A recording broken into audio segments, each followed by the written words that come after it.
Hello there, I'm Andy Peters and I'm here with the Westlife boys. Hello! Thank you very much. Now, for the purposes of this CD, I think we all ought to introduce ourselves separately. So I've done my introduction. Definitely. So let's go round anti-clockwise. Alrighty-o, I'll go first. Hello everybody, this is Brian. Hello everybody, this voice is Shane. Hello everybody, this is Cian and we're going clockwise. Hello everybody, I'm Nicky. How's it going? This is Mark. You've had a #1 hit, which gives you some status, certainly in my opinion. Was that a shock? Were you surprised at your own success? Oh yeah, definitely. I mean, we're 5 normal lads who love to sing, and to get the success on our first single of Swear It Again did was just, it was absolutely incredible. I mean, we had hoped maybe for a top 20, and if it was a top 10, that was amazing for our first single. I mean, if you look at bands like Take That and, other bands, their first single didn't go into the top 10 or top 20. And for Swear It Again to go right in #1, we've set our standards very, very high now, and hopefully we'll live up to it. We're going to work as hard as it takes, and touch wood, and everybody listen. Hopefully if they look after us, we look after them. So can you remember where you were that Sunday when you heard it's #1? Yeah, never forget it. We were all in a studio in PWL, Pete Waterman's studio, very famous producer. So we sat down, we lined up all our mobile telephones, right, on the table. Right, made sure every one of them was turned on. They all had full signal, everything. Checking it every 2 seconds, making sure it's turned on. So Brian's phone rang. Everyone jumps. Brian picks up. It's his mum.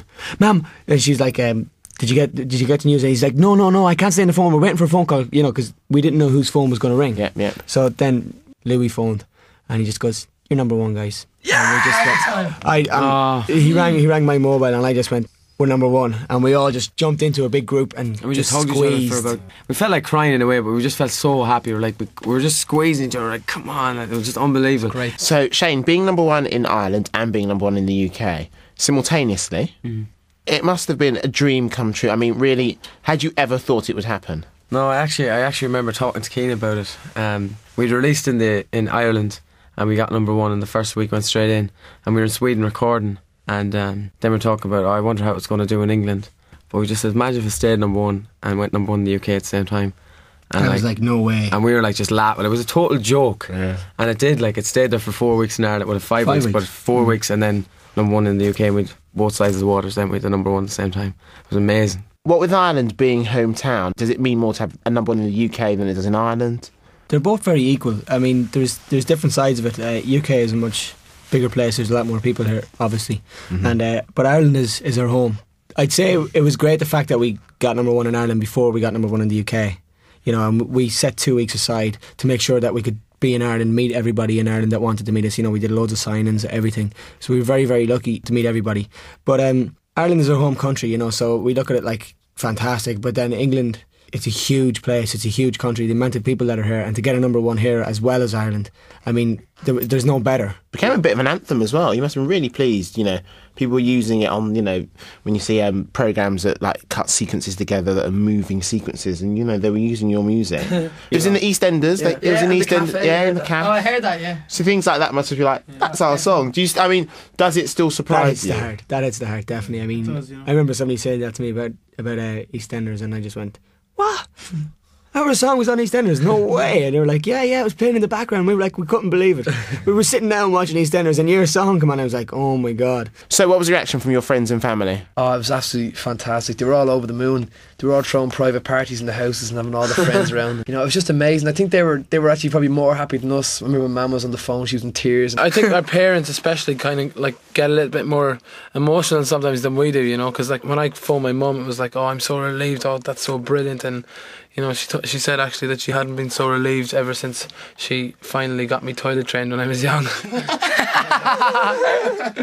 Okay, so let's talk about the new single. It's called If I Let You Go. Oh, was that almost the right harmony? No, it was so wrong. So who's it about? It's about the band letting Brian go. Yeah.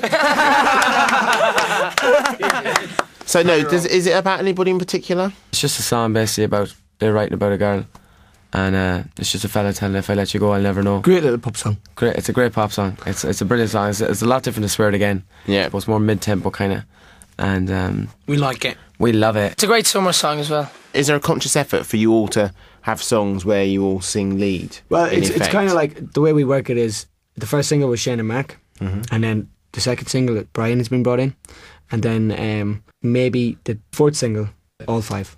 Okay. And now, did you have any spare time during the Boyzone tour? We had a little bit of spare time, not that much, because the thing is that we haven't been over in Europe that much yet. And when we weren't on stage, we were like promoting the band on TV shows and radio stations and stuff like that. So what was your favourite European city that you visited? Milan. Milan. The best for shopping and having a good time was Milan, but the most beautiful city I'd say had to be Budapest. Okay, how much fan mail do you receive?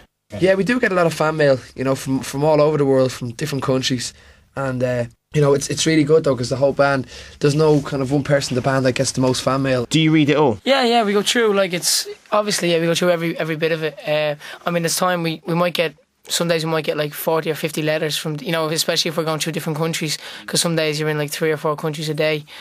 Some days you might only get like 2 or 3 letters, but eventually, you know, if we don't read it that day, we do. End of the week, it's like when you get a bit of time, you sit down, and I write back to. We all do actually. We all write back to as many people as possible. But yeah, it's good. You know, it's good to talk to your fans. I mean, they're the people who put you where you are, and it's very, very important to you know, to let them know that you're not sort of out of their reach. Your fan kiss count must have gone up tenfold.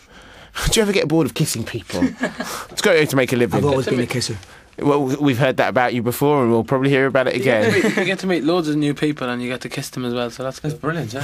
So, would you have a message for all of your fans? You've had one single, it's been number 1, we're on single number 2, hoping for the best. Okay, well, first of all, I'd like to say a special thank you to everybody that first of all bought Swear It Again and made that number 1.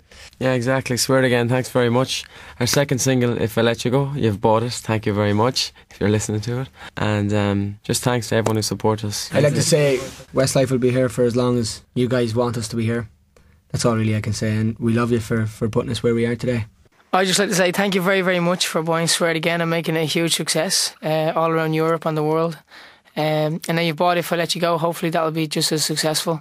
And to everybody, thanks for supporting us, for travelling all over the world. And you know, as Keane said, we'll always be here for as long as you want us here. So We do love you. Well, I just want to thank you, the person who's listening to this CD at the moment, because you're the person that's putting us here where we are today, and you're the person that's bought the single, and thank you very much for that. On behalf of the band, thank you very Thank much. you. We love you all. From Westlife. And Mr. Andy Peters, thank you very much. No, thank you, I've enjoyed myself.